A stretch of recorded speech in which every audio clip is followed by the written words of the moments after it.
Lesson 42. Okay, still really focusing on the derivative, not using the definition. Okay, speaking of, in your homework, when you are taking the derivative, by definition, remember you have to take the limit. I'm seeing in your homework you do all that work and then you forget to take the limit and your answer still has an h in it. Definition, you have to take the limit as h approaches 0 or as delta x approaches 0. Okay, whichever one you're using. All right, so derivative, okay? We're looking at the derivative of a quotient now. We've done the derivative of a product, okay? The shortcut, right? So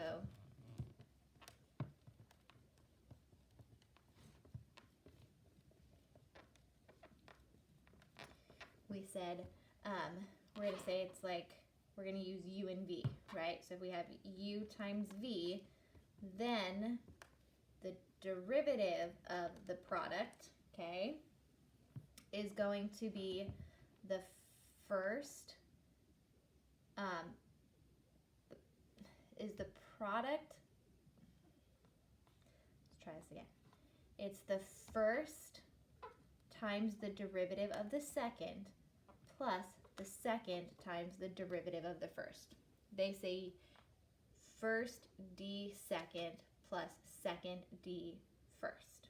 So first times the derivative of the second plus the second times the derivative of the first. I'm noticing this in your homework too. A lot of you are forgetting that when it's the product, you don't just take the this part. It's first times derivative of the second plus second times the derivative of the first. Okay? For a quotient,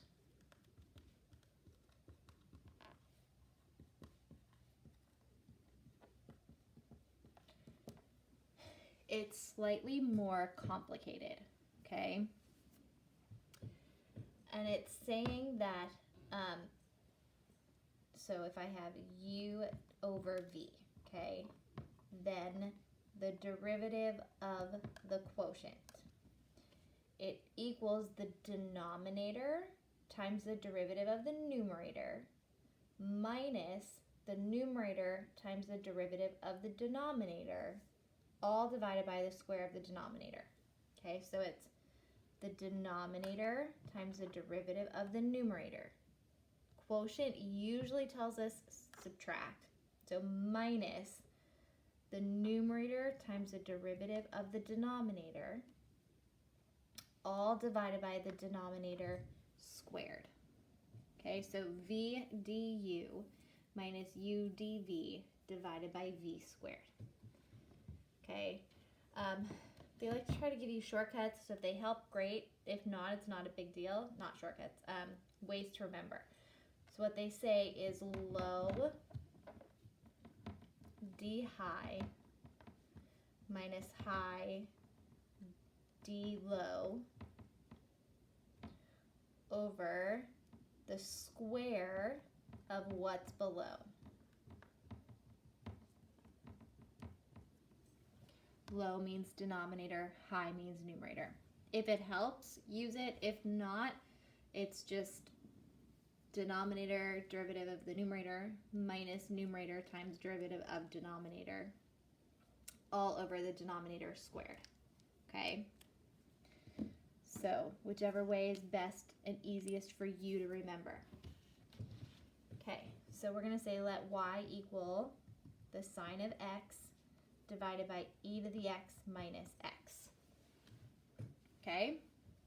So we want to find the derivative of this. So we want to find y prime.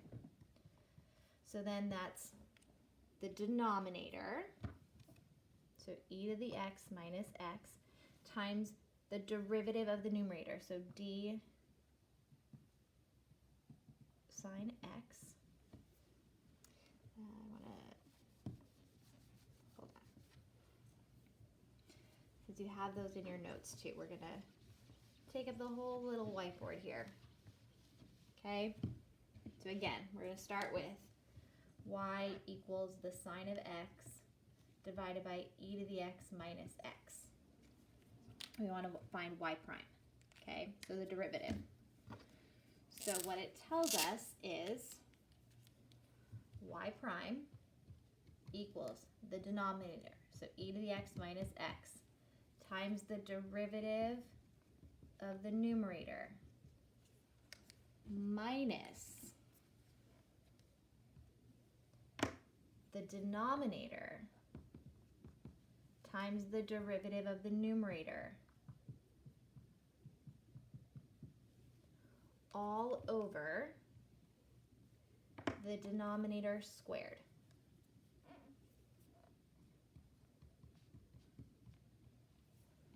Okay? Then we're going to simplify.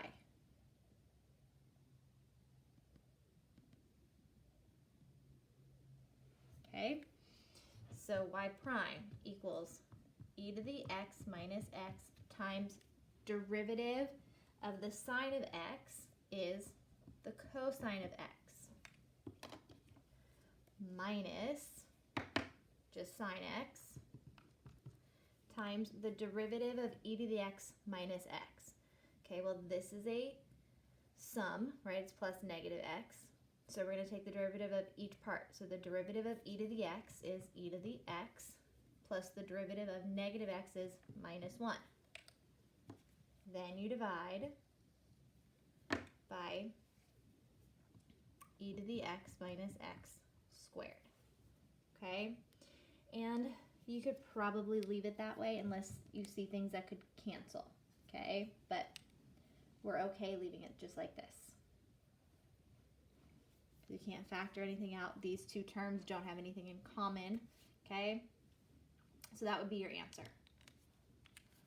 So denominator, derivative of the numerator, minus numerator, derivative of the denominator, divided by the denominator squared. Okay? So we might go over it and do another one. But second part of the lesson, right? So the first part is just using the derivative of a quotient. And the second is the proof of this quotient rule. So we call this the quotient rule, okay? So derivatives of two functions are defined, right? So if I have f of x and g of x, then we can say the derivative of f is going to be the limit, right? The limit as change in x approaches 0 of f of x plus change in x minus f of x over h. We're using delta x, okay? They are used interchangeably. And the derivative of g is the limit as the change in x approaches 0 of g of x plus delta x minus g of x over the change in x. Okay? Then, if h of x is the quotient of the two, so we're going to say f of x over g of x. Okay? We need to show that the definition is going to give us the denominator times the derivative of the numerator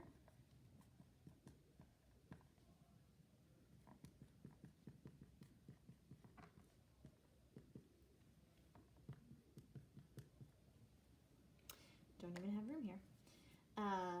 So we need to show that the derivative of h of x, we're going to just put it here because there's lack of room on one little board, okay? We're on part B, okay? Looking at your notes here. So we need to show that if h of x is the quotient of the two, okay, then h prime of x is g of x times the limit, so definition here, minus the numerator, so g of x times the derivative of g divided by g of x squared. Okay, so we're going to do that by using the definition, right? So if h of x is defined as f of x over g of x, then h prime, by definition,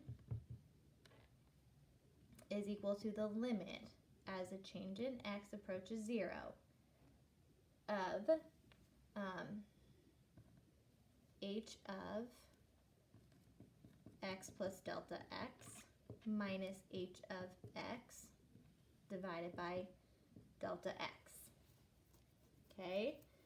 And then we can say that that's the same as the limit as delta x approaches 0 of, we're going to use f and g now. So h of x here is going to be f of x plus delta x over g of x plus delta x minus f of x over g of x, all divided by the change in x. Okay, all I did was, this is the definition of derivative, but we said that h is defined as f over g. So we just plugged in f and g because I want to get this definition, right, that we see in our notes here. H prime as denominator times derivative of the numerator over, or minus numerator times the derivative of the denominator, all divided by the denominator squared.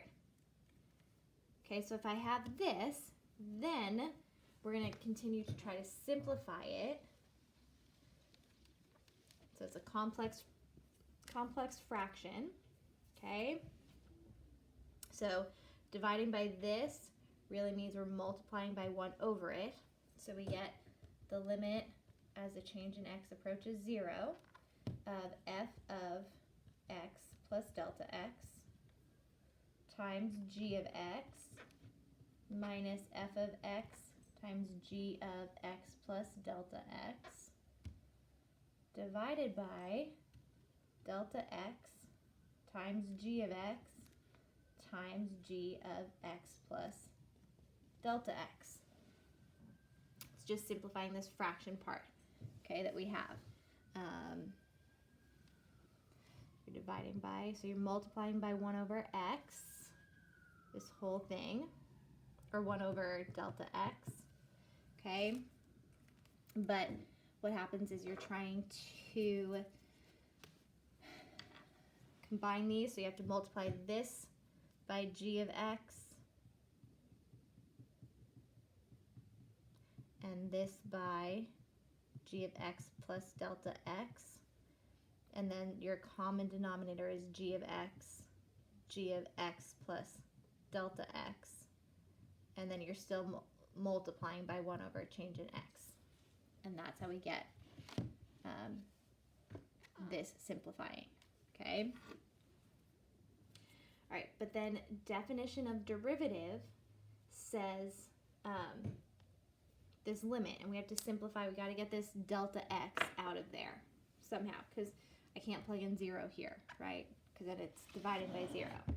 So we can add and subtract to the numerator an f of x and a g of x to the numerator, and we end up getting the limit of delta x approaches 0 of f of x plus delta x times g of x minus f of x times g of x minus f of x times g of x plus delta x plus f of x g of x.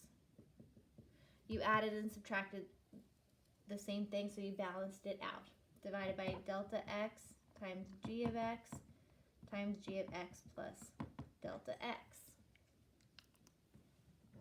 Okay, simplifying once more, you get the definition of derivative of a quotient. So we get that h prime of x equals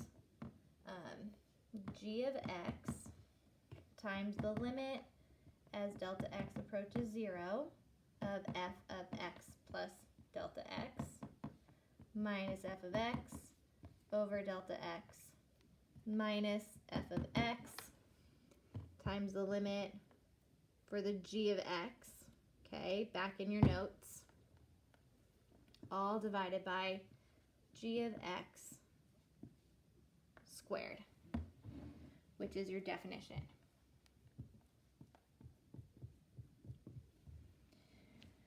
The proof isn't as important as being able to apply the definition, just to see that it in fact works by the definition, okay? All right, so one more problem, okay, to use the definition on a quotient. So if we have, let's say, y equals x cubed minus 2x plus 2, all divided by sine x. Okay, we want to find the derivative of that. So we want to find y prime. So this is a quotient, okay? So it's meaning the denominator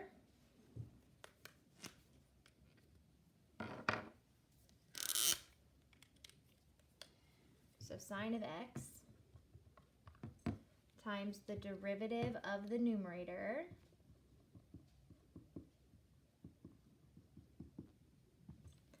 minus the numerator, so x cubed minus 2x plus 2 times the derivative of the denominator. And then divide it all by the denominator squared. Okay, and then simplify. So y prime is equal to sine of x times the derivative of x cubed minus 2x plus 2. Okay, so that's a sum, so take the derivative of x cubed, so it would be 3x squared. Derivative of 2x would be minus 2, and derivative of 2 is just 0. Then it's minus the numerator.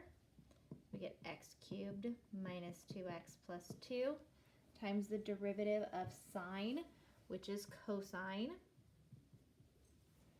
divided by sine squared. Okay, and then